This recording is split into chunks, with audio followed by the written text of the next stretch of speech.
और चलिए अब बात करेंगे मिड डे एजेंडे की, क्योंकि मध्य प्रदेश में मोहन सरकार के 2 साल पूरे होने का बाकायदा एक तरफ जश्न मन रहा है, लेकिन निगम मंडलों में नियुक्ति को लेकर जो सियासत है उसमें अटकलों का बाजार भी गर्म है। और ऐसे में सीएम जितनी बार दिल्ली दौरे पर जाते हैं उतनी बार सब तरह से वो सक्रिय हो जाते हैं और बार बार जो राजनीतिक पंडित हैं वो ये कहते हैं, पत्रकार हो या फिर हर जगह मिलने की आस लगाए बैठे तमाम वो नेता ये आस लगाते हैं, लेकिन फिर सब चले जाता है ठंडे बस्ते में। लेकिन दावा तो किया जा रहा है कि हालांकि भाजपा संगठन और सरकार से जुड़े सूत्र ये कह रहे हैं कि निगम मंडलों में नियुक्ति को लेकर केंद्र ने इस समय हरी झंडी दिखा दी है और अब जल्द ही निगम मंडलों के नामों का ऐलान हो सकता है। लेकिन हो क्यों नहीं रहा, ये बड़ा सवाल है। समीकरण बैठाने में आखिरकार देर क्यों हो रही है, जिम्मेदार नेताओं को चुनने में आखिरकार इतना वक्त क्यों लग रहा है, या वरिष्ठ नेताओं के जो चहेते हैं उसे लेकर सामंजस्य क्यों नहीं बैठ रहा, या फिर सारे दावे और सूत्र क्या कुछ कह रहे हैं। फिलहाल केंद्रीय नेतृत्व से हरी झंडी नहीं मिल पाई, तो चलिए आज हम इसी पर चर्चा करने जा रहे हैं।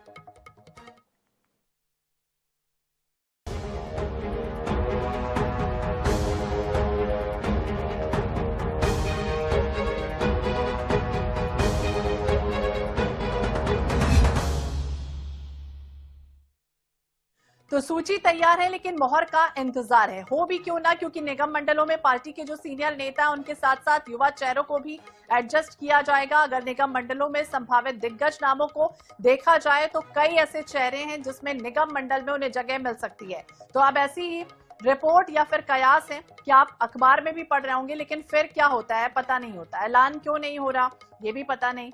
फिर सूत्र लंबे समय से राजनीतिक नियुक्तियों का इंतजार कर रहे हैं, भाजपा नेताओं के लिए राहत भरी खबर दे रहे हैं।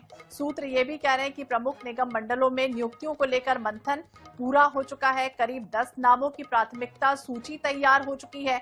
अब इस सूची का ऐलान पार्टी कभी भी कर सकती है।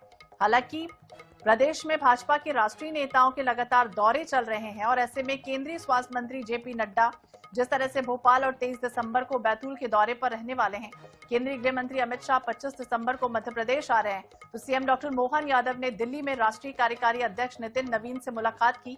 फिर माना जा रहा है कि इन दौरों के बाद ही निगम मंडलों में नियुक्तियों पर अंतिम मोहर लगेगी। हाल ही में सीएम निवास में 2 अहम बैठकें आयोजित की गई, जिनमें संघ के क्षेत्रीय पदाधिकारियों से रायशुमारी हुई। एक बार फिर नियुक्तियों को लेकर सरगर्मियां तेज हो चुकी हैं और भाजपा नेताओं को अब की बार उम्मीद है कि जल्द ही निगम मंडलों में नई जिम्मेदारियों की घोषणा की जाए।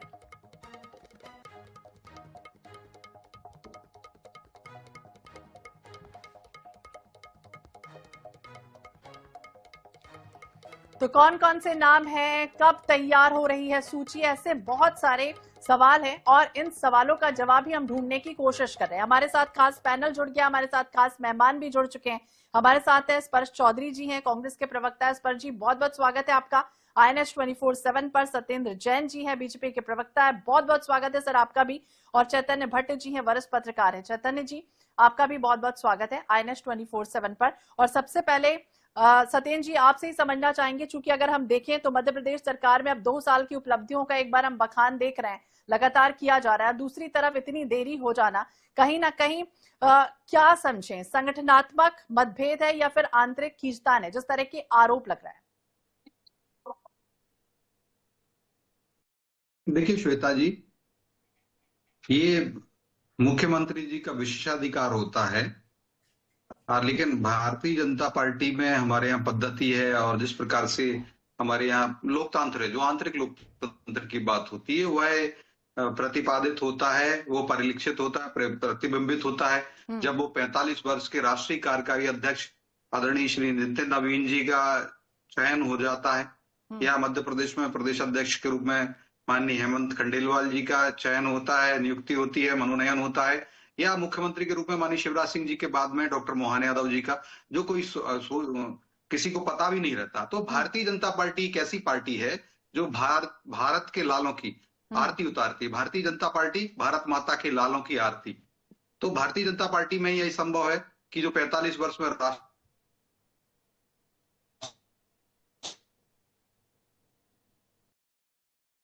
कार्यकर्ता है, अनेक दायित्व दिए गए हैं। और आप देख, हमारा जो ओबीसी जो पिछड़ा वर्ग सेन जी को भी लिया है, दिव्यांग निशक्त जन आयोग है, उसमें भी नियुक्ति की गई है। मेरे मित्र भी हैं और बहुत अच्छे लेखक, विचारक और दार्शनिक हैं डॉक्टर अजय खेमरिया जी हैं, वो पत्रकारिता से जुड़े, तो वो उसमें कमिश्नर बने हुए। तो ऐसा नहीं है कि नियुक्तियां नहीं हो रही हैं, और करते जाएंगे, उनका विशेषाधिकार है और वह, लेकिन ये बात ठीक है कि वह संगठन से चर्चा करते हैं, विमर्श करते हैं, विमर्श के उपरांत निर्णय लिया जाता है, तो उसी श्रृंखला में वो निर्णय लेते हैं। लेकिन ये भी है कि भारतीय जनता पार्टी एकमात्र ऐसी पार्टी है जिसमें एक छोटे से छोटे कार्यकर्ता को भी शीर्ष पद पर बैठाया जाता है। और आप देखिएगा, जब नियुक्तियां हो जाएंगी, तब हम फिर बैठेंगे, पैनल में डिस्कशन करेंगे कि इनका तो नाम ही नहीं था और इनको ले लिया, ये कार्यकर्ता जो है सही हो। फिर आप ही कहेंगे कि भारतीय जनता पार्टी में सब संभव है कि 45 वर्ष की भाजपा और 45 वर्ष के ही नवीन जी राष्ट्रीय कार्यकारी अध्यक्ष हो जाते हैं। तो ये अनेक विस्मयकारी जो निर्णय हैं, यही लीडरशिप की विशेषता है। यही थर्ड लीडरशिप को, हमारी थर्ड जनरेशन को भी आगे लेके आ रहे हैं। पहली पीढ़ी, दूसरी पीढ़ी, तीसरी पीढ़ी के नेता आज भारतीय जनता पार्टी में भारत के राष्ट्रीय अध्यक्ष बन गए। तो ये भारतीय जनता पार्टी वह सुगंधी लिए हुए, वह सही मायने में जैन जी को भी समाहित करती है, वही हमारे युवाओं को समाहित करती है, और हमारे वरिष्ठ नेताओं का मार्गदर्शन में मिलता है। यशस्वी मुख्यमंत्री डॉक्टर मोहन यादव जी निसंदेह हमारे जो प्रदेश का संगठन है, प्रदेश अध्यक्ष जी हैं, संगठन महामंत्री जी हैं, और भी जो शीर्षस्थ नेतागण हैं, और उनसे विमर्श के उपरांत सटीक निर्णय लेंगे। और आप देखेंगे कि ये विस्मयकारी होंगे, और एक एक कार्यकर्ता जो अपने पुरुषार्थ और परिश्रम से भारतीय जनता पार्टी में अपनी उपयोगिता सिद्ध करता है, और उसका एक मंत्र है कि नाभिषेको न संस्कारा सिंहस्थ क्रियते वना विक्रमार्जितस्तोम स्वमेव मृगेंद्रता। तो हमारे यहाँ पे कार्यकर्ताओं को दायित्व दिया जाता है पहले, और सदैव मॉनिटरिंग होती रहती है, और हम किसी को पता नहीं होता उनकी मॉनिटरिंग होती है, और मॉनिटरिंग होते होते देखते हैं कि नहीं, ये कार्यकर्ता बहुत अच्छे काम कर रहे हैं। जो स्वयं मृगेंद्रता के मंत्र को, जो भारतीय संस्कृति है, पुरातन वैभव हमारा है, उससे अभिप्रेरित होते हैं, अभिप्रेरित होकर के जो संगठन को सशक्त करते हैं। भारतीय जनता पार्टी के जो वट वृक्ष आज विश्व के अंदर सबसे बड़ा राजनीतिक दल है, उसमें अपनी आहुति डालते हैं, संविदा डालते हैं, और संगठन को सशक्त करते हैं। भारत के भाव को, भारत का जो स्वबोध है, उसको बढ़ाने वाले से सैकड़ों कार्यकर्ता है, शास्त्रों कार्यकर्ता मैं कहूं, वो है भारतीय जनता पार्टी में। ऐसे लालों का कैलाश पर्वत है। निसंदेह जब सूची आएगी हम पुनः चर्चा करेंगे। देखिए, तो ये होगा, और आप देखिएगा एक अच्छे से अच्छे कार्यकर्ताओं को सभी को समाहित कर दिया जाएगा। होगा, लेकिन कब होगा ये सवाल है। और आखिरकार जिस तरह का आपने सुगंध का जिक्र किया, और तमाम जब राजनेता या नेता जुड़ते हैं तो उम्मीद यही रहती है कि उन्हें कोई पद पोस्ट तो मिले भी। हमारे साथ लगातार वो भी जुड़ी हुई है स्पर्श जी आपसे भी समझना चाहेंगे, आखिरकार क्या समझें, इंतजार लंबा हो रहा है, 2 साल हो चुके हैं, क्या समझे प्रशासनिक विफलता है या फिर अंदरूनी कलह का नतीजा? देखिए, पहली बात तो ये कि भारतीय जनता पार्टी के बारे में जो अभी बड़ी चालीसा जपी जा रही थी, तो पर्ची कल्चर को आंतरिक लोकतंत्र सिर्फ भारतीय जनता पार्टी के प्रवक्ता ही कह सकते हैं, उसी के सदस्य कह सकते हैं कि शॉक कल्चर जो सस्पेंस का बात है। बट अगर हम बात कर रहे हैं निगम मंडलों में नियुक्ति की, तो ये मुद्दा हमारे जो सरकार है उसकी फंक्शनिंग से भी जुड़ा है ना। आम जनता के लिए जो काम होना है, जो विकास के कार्य होना है, आप लोग अपनी पीठ थपथपाते हैं भारतीय जनता पार्टी के लोग की विकास और ये तो वो, लेकिन आपकी सरकार में आपकी सो कॉल्ड इतनी पावरफुल सरकार है, लेकिन आपसे 2 साल बस आ ही रहा है, हो रहा है, चल रहा है।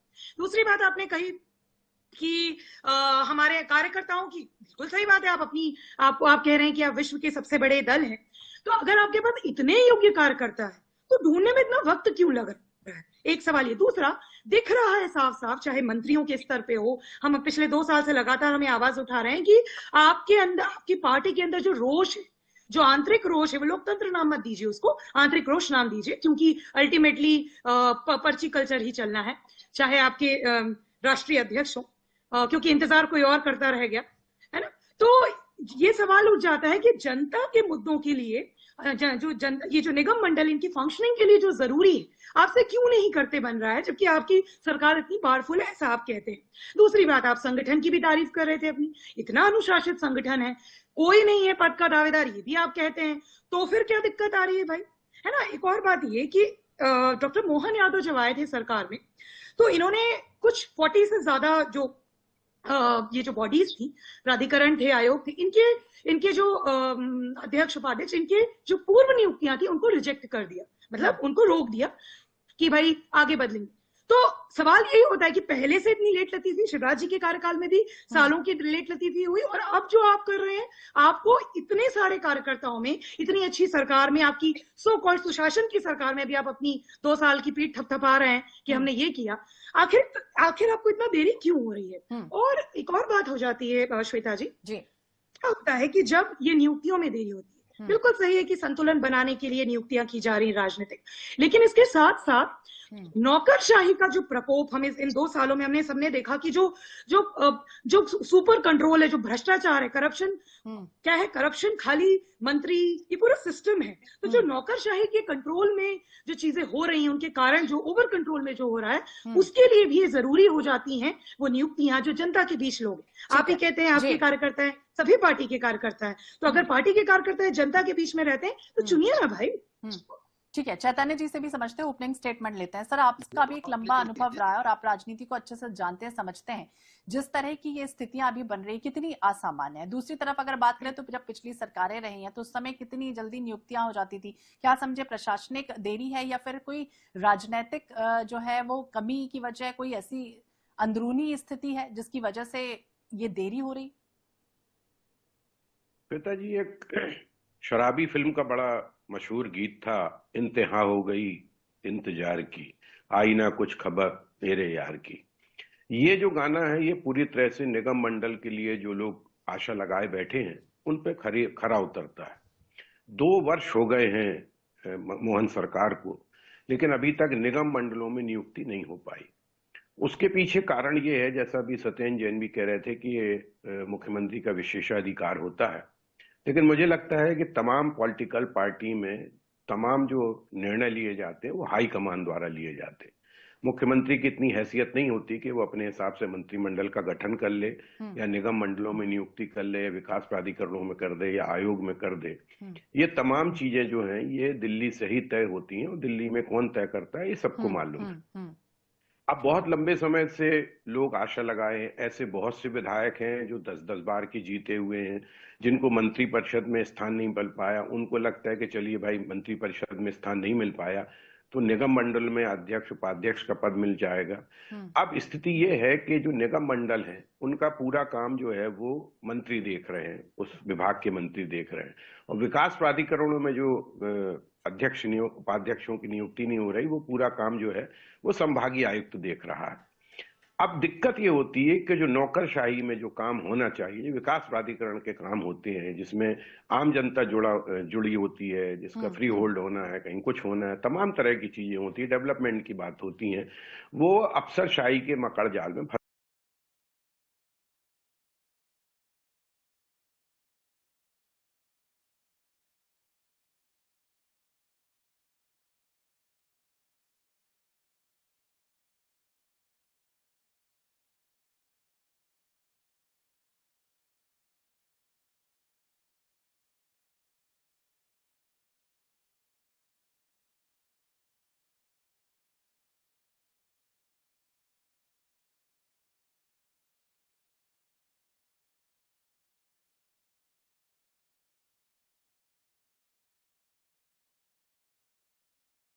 हुई है। हर पॉलिटिकल पार्टी में होती, क्योंकि हर बड़े नेता की एक महत्वाकांक्षा होती है, और इसके कारण से वो अपने अपने गुट तैयार करते हैं, और गुट के लोग ये चाहते हैं कि हमारा नेता हमारे लिए भी कुछ करे। तो इन परिस्थितियों में फिर ये देखना पड़ता है कि हम किसको निगम मंडल में या आयोग में या विकास प्राधिकरणों में शामिल करें कि ना कर पाए। तो ये भी एक बड़ा मतलब पार्टी के सामने भी बड़ा एक धर्म संकट होता है कि हम किस तरह से उसको एडजस्ट कर पाए। तो मुझे लगता है कि अभी तो ये कहा जा रहा था कि बिहार के चुनाव में तमाम लीडर्स लगे हुए हैं, चाहे वो हाईकमान के लीडर्स हों चाहे मध्य प्रदेश के लीडर हों, तो लेकिन उसके बाद निश्चित तौर पे निगम मंडलों में नियुक्ति हो जाएगी। लेकिन अब तो बिहार का चुनाव भी हो गया, फिर ये कहा गया कि नहीं, मंत्रिपरिषद तो और मंत्रिमंडल का गठन हो जाए, कौन मुख्यमंत्री बनेगा इसको लेके हुआ पोत था, वो भी हो गया। लेकिन अभी तक निगम मंडलों में नियुक्ति नहीं हुई है। कहा जरूर जा रहा है कि सूची तैयार हो गई, लेकिन वो सूची कब सामने आएगी ये कहना बड़ा कठिन है। सत्येंद्र जी, आप अभी जिक्र भी कर रहे थे कि तमाम जो कार्यकर्ता होता है उसको बकायदा दायित्व दिया जाता है, फिर उसकी मॉनिटरिंग होती है और फिर जो योग्य होता है, कैपेबल होता है, उसे चुना जाता है। अभी ये जो देरी हो रही है, क्या समझे इस देरी में ऐसे लोगों को चुना जाएगा जो काबिल हैं, योग्य हैं, या फिर कोई राजनीतिक समीकरण बैठाने की कोशिश होगी? देखिए श्वेता जी, मोटे मोटे 3 प्रश्न आए हैं। निगम मंडल के जो अभी उससे कह रहे हैं ब्यूरोक्रेसी संभाल रही है और ब्यूरोक्रेसी कारण विकास के कार्य जनप्रतिनिधि नहीं, तो सबसे पहले मैं उसका उत्तर ये है कि ऐसा नहीं है, ब्यूरोक्रेसी नहीं संभाल रही है। अभी जो हमारे विभागीय मंत्री हैं, जो भी निगम और मंडल होते हैं, वो हर विभाग के जो मंत्री होते हैं वो उन्होंने उसका चार्ज लिया हुआ है, वह उसके अध्यक्ष हैं, बहुत सारे निगम और मंडल के, तो वह संभाल रहे हैं। तो ऐसा नहीं है, ब्यूरोक्रेसी के बाद हमारे मंत्रीगण है वह देख रहे हैं, क्योंकि डायरेक्ट मंत्री उसका पदेन अध्यक्ष होते हैं कई। अब जो नई नियुक्ति हो जाएगी फिर वो उधर से नहीं रहेंगे। अब दूसरी बात पर्ची खर्ची की बात है, तो पर्ची खर्ची पे तो देखिए कांग्रेस के अंदर रहता है कल्चर, और पर्ची खर्ची हो, सूटकेस कल्चर हो या एटीएम वाला हो। तो आप देखिए पर्ची खर्ची भूपेंद्र हुड्डा जी के समय चलती थी कि पर्ची खर्ची पे सरकार चलती थी। जो पर्ची और खर्ची क्या कहलाते हैं, क्योंकि आप लोगों का हरियाणा और उधर से काफी संबंध है हरिभूमि आईएनएस परिवार का, तो वो हुड्डा जी को जानते हैं, और हुड्डा जी पर्ची खर्ची वाले मुख्यमंत्री कहलाते थे। भ्रष्टाचार में लिप्त रहे, जो खर्ची देता था उसी की नियुक्ति होती थी, पर्ची लिखी जाती थी उसकी। एक कांग्रेस में सूटकेस कल्चर कांग्रेस के अंदर, नवजोत कौर सिद्धू को क्यों अभी कांग्रेस ने निकाला, इसीलिए निकाला, उन्होंने सत्य कह दिया कि 500 करोड़ का सूटकेस भेजना पड़ता है अलग कांग्रेस के राष्ट्रीय नेतृत्व को। इस कारण से नवजोत सिद्धू और नवजोत कौर को इसीलिए कांग्रेस ने पंजाब से अभी किया है। और एटीएम बन गए थे, भूपेश बघेल एटीएम बन गए, महादेव सट्टा कांड और इसका पैसा, या कमलनाथ जी मध्य प्रदेश में रहे 1.5 साल, उनका जो वल्लभ भवन को दलाली का अड्डा बनाया। आपको नहीं लगता सत्येंद्र जी, जो नेता इंतजार कर रहे हैं उनका जो इंतजार है वो लंबा हो रहा है? हाँ देखिए, अब इस पे श्वेता जी मैं एक बात कहूंगा, नहीं लंबा नहीं हो रहा, उचित समय तो हो जाएगा। इसका जवाब भी माननीय अमित शाह जी ने दिया। इसी प्रकार का प्रश्न किया था अखिलेश यादव जी ने, तो उन्होंने बता दिया था कि देखो अखिलेश जी या राहुल गांधी जी, आप क्या पता है अगले 25 साल कौन अध्यक्ष होगा, या अखिलेश जी हो जाएंगे या हर जगह पे कांग्रेस के परिवार हो जाएगा। तो इनका यही मंत्र चलता है, तुम्हें माता च पिता, तुम्हें बंधुष भगनी जीजा जी, रावट वाड्रा जी, तुम्हें सर्वम मम देव देवा। तो ये परिवारवाद को मानते रहते हैं कांग्रेसी मित्र। लेकिन भारतीय जनता पार्टी में एक से एक पुरुष तपस्वी हैं, तेजस्वी हैं। तपस्वी तो है, लेकिन आपको लगता है इन सबकी जरूरत है अभी सत्येंद्र जी इस मसले में? नहीं, तो मैं वही तो कह रहा हूँ, समय आने दीजिए, तब आप देखेंगे जिस प्रकार से हमारे यहाँ पर अभी हमने जो क्या महीने साल अजय चमरिया जी को लेके आए ना, दिव्यांगजन डॉक्टर हमारी जो अजय जो रामकृष्ण कुसमारिया जी हैं उनको बनाया गया है। मौसम बिसेन जी हैं, हमारी बहन है, उनको भी पिछड़ा वर्ग आयोग का ठीक है बनाया गया। स्पष्ट आयोग जनता की परेशानियां बढ़ रही हैं, आपको लगता है कांग्रेस की ऐसी स्थिति है। कांग्रेस और परिवारवादी दल जब भी निर्णय ले लेते हैं कि अपने परिवार के लोगों को ही बना लिया सब जगह पे, चाहे वो समाजवादी पार्टी हो, ममता बनर्जी हो, चाहे उधर स्टालिन की एमके स्टालिन की पार्टी हो, चाहे लालू यादव। बोलिए स्पष्ट जी, हमारे पास लोकतंत्र का सम्मान कीजिए सत्येंद्र जैन जी। जब बारी आया, किसी की बारी आया कि तो मैं बिल्कुल सही बात है कि जो देरी हो रही आपकी राजनीति, आपकी पार्टी के अंदर की राजनीतिक महत्वाकांक्षाओं को अकोमोडेट करने के लिए आपका हाउस डिसऑर्डर में है, उसको ठीक करने के चक्कर में, और आप नाम दे रहे हैं कि सब परफेक्ट है और सब अनुशासित है और बड़े बड़े श्लोक का इस्तेमाल आप कर रहे हैं, लेकिन जो फैक्चुअल बात है वो यही है कि जो जनता के बीच रहने वाले लोग, एक मिनट जनता के बीच रहने वाले लोग इसके लिए स्पेसिफिक चार्ज लेते। एक बड़ी अच्छी बात सत्येंद्र जी ने कही कि मंत्री संभाल रहे हैं, तो एक बात बताइए, ऐसे तो खाली प्रधानमंत्री होना चाहिए कैबिनेट में, वही प्रधानमंत्री के पास पूरे विभाग दे दीजिए, पूरी सरकार चल जाएगी। खाली एक मुख्यमंत्री पूरा प्रदेश चला ले। काहे होते हैं विभाग, बताइए दुनिया में? इसलिए होते हैं ना कि स्पेसिफिक रिस्पॉन्सिबिलिटीज 15 महीने 1.5 साल कमलनाथ जी की सरकार के लिए कितने निगम मंडल बना दिए थे। कमलनाथ जी ज्यादा हो रहे थे, इसको वक्त दिया जाता है बोलने दीजिए। जाते जाते जब विधायक कम पड़ गए तब नियुक्ति कर रहे थे, 1.5 साल तक सोते रहे थे। तो मैं बस यही कहना चाह रही हूँ एक कांग्रेसी को नहीं बनाया था, एक कांग्रेसी को निगम मंडल जनता को भी बंद कीजिए, दूर नहीं जा रहे। और विपक्ष ये सवाल उठाता रहेगा क्योंकि इनकी फंक्शनिंग के लिए, इन बॉडीज की फंक्शनिंग के लिए, इन एजेंसीज की फंक्शनिंग के लिए, बोर्ड्स की फंक्शनिंग के लिए बेहद जरूरी है कि बजाय कि हमारी पार्टी परफेक्ट है का गाना गाने की बजाय get it done at earliest end of course the best. तो बिल्कुल अभी कब होता है, इंतजार है का स्पर्श जी और सत्येंद्र जी, चैतन्य जी, बहुत बहुत शुक्रिया आप तीनों मेहमानों का बातचीत करने के लिए। चूंकि हमारे पास समय की कमी थी, बहुत बहुत शुक्रिया इस परिचर्चा में हिस्सा लेने के लिए। तो बहस से स्पष्ट है कि मध्य प्रदेश बीजेपी में मंथन अब अपने आखिरी दौर में है। 10 नामों की प्राथमिक सूची चिंगारी है जो कई नेताओं की उम्मीदों को रोशन कर रही है, लेकिन चुनौतियां बड़ी हैं। कार्यकर्ताओं का इंतजार अब उस कतरे जैसा भी है जो गिरना तो चाहता है लेकिन हवा के रुख का इंतजार कर रहा है। दिल्ली से मोहर लगते ही भोपाल में खुशियों के पटाखे फूटेंगे और कुछ दबी हुई जो नाराजगी है वो सामने आएगी। आज के लिए बस इतना ही, मुझे दीजिए इजाजत और देखते रहिए INS 24/7। नमस्कार।